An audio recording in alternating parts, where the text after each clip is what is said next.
बिस्मिल्लाहिर्रहमानिर्रहीम। अस्सलामु अलैकुम। नाज़रीन इकराम, नबी करीम सल्लल्लाहु अलैहि वआलिहि वसल्लम ने मदीना के इर्द गिर्द आबाद यहूदियों के साथ एक मुआहदा किया था, और उससे पहले एक जो अब्दुल्लाह बिन सलाम एक यहूदी आलिम दीन थे और उनका मुताला बहुत वसी था, इस्लाम के बारे में बहुत कुछ पढ़ चुके थे। वो बयान करते हैं कि अल्लाह के नबी अलैहिस्सलातु वस्सलाम जब मदीना तशरीफ़ लाए तो मैंने अल्लाह के नबी अलैहिस्सलातु वस्सलाम को पहली दफ़ा देखा, और जब मेरी नज़र पहली दफ़ा अल्लाह के नबी अलैहिस्सलातु वस्सलाम के वजूद पर पड़ी, आपके चेहरे पर पड़ी, तो मैं कह उठा कि ये चेहरा किसी झूठे आदमी का नहीं हो सकता। वो कहते हैं कि मैंने नबी करीम अलैहिस्सलातु वस्सलाम से जो पहली बात सुनी वो ये थी, अफ़शुस सलाम वतइमुत ताम वसिलुल अरहाम वसल्लु बिल्लैली वन्नासु नयाम।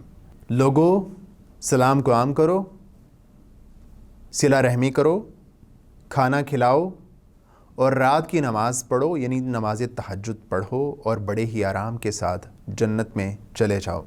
अब्दुल्लाह बिन सलाम कहते हैं कि मैं नबी करीम अलैहिस्सलातु वस्सलाम के पास आके मैंने फिर जो है वो कलमा पढ़ लिया, मुसलमान हो गया, और अल्लाह के नबी अलैहिस्सलातु वस्सलाम से कहा कि ए अल्लाह के नबी, अगर यहूद को पता चल गया कि मैं मुसलमान हो गया हूँ तो वो मेरे बारे में तरह तरह की बहतान तराज़ियाँ करेंगे।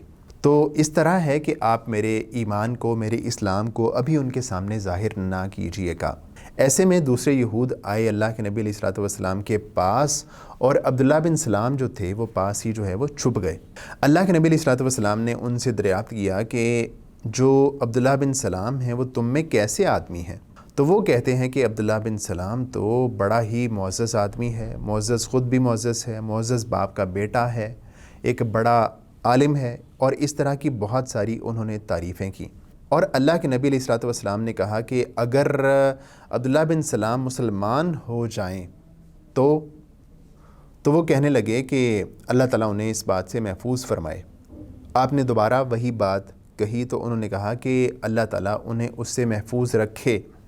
ऐसे में अब्दुल्लाह बिन सलाम रज़ी अल्लाह अन्हु जो है वो जो पास छुपे हुए थे वो बाहर आते हैं और ऊंची आवाज़ में कलमा पढ़ना शुरू कर देते हैं और कहते हैं, अशहदु अल्ला इलाहा इल्लल्लाह व अशहदु अन्न मुहम्मदन अब्दुहु व रसूलुहु।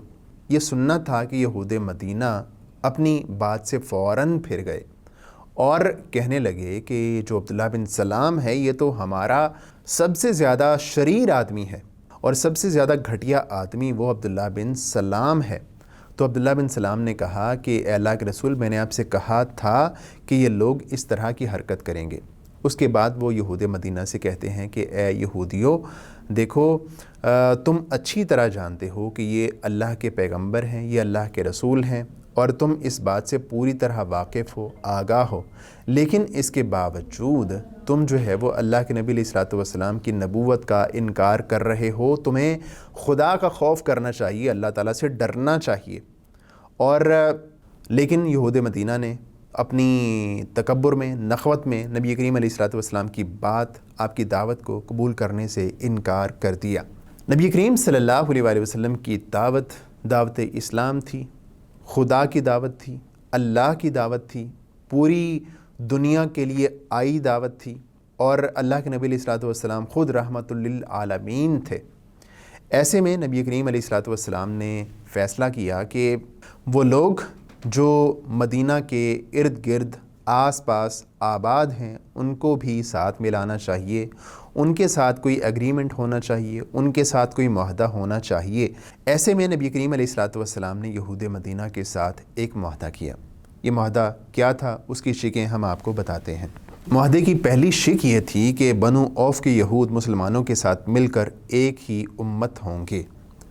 यहूद अपने दीन पर अमल करेंगे और मुसलमान अपने दीन पर।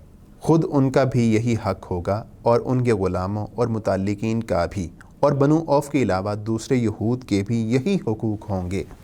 यहूद अपने अखराजात के ज़िम्मेदार होंगे और मुसलमान अपने अखराजात के। और जो ताकत इस मुआहदे के किसी फ़रीक से जंग करेगी सब उसके ख़िलाफ़ आपस में ताउन करेंगे। اور اس معاہدے کے شرکاء کے باہمی تعلقات خیر خواہی، خیر اندیشی اور فائدہ رسانی کی بنیاد پر ہوں گے، گناہ پر نہیں۔ کوئی آدمی اپنے خلیف کی وجہ سے مجرم نہ ٹھہرے گا۔ مظلوم کی مدد کی جائے گی۔ جب تک جنگ برپا رہے گی، یہود بھی مسلمانوں کے ساتھ خرچ برداشت کریں گے۔ اس معاہدے کے سارے شرکاء پر مدینہ میں ہنگامہ آرائی اور کشت و خون حرام ہوگا۔ اس معاہدے کے فریقوں میں کوئی نئی بات یا جھگڑا پیدا ہو جائے جس میں فساد کا اندیشہ ہو تو اس کا فیصلہ اللہ عز و جل اور محمد رسول اللہ صلی اللہ علیہ وسلم فرمائیں گے۔ قریش اور اس کے مددگاروں کو پناہ نہیں دی جائے گی۔ جو کوئی یثرب پر دھاوا بول دے، اسے لڑنے کے لیے سب باہم تعاون کریں گے اور ہر فریق اپنے اپنے اطراف کا دفاع کرے گا۔ یہ معاہدہ کسی ظالم یا مجرم کے لیے آڑ نہ بنے گا۔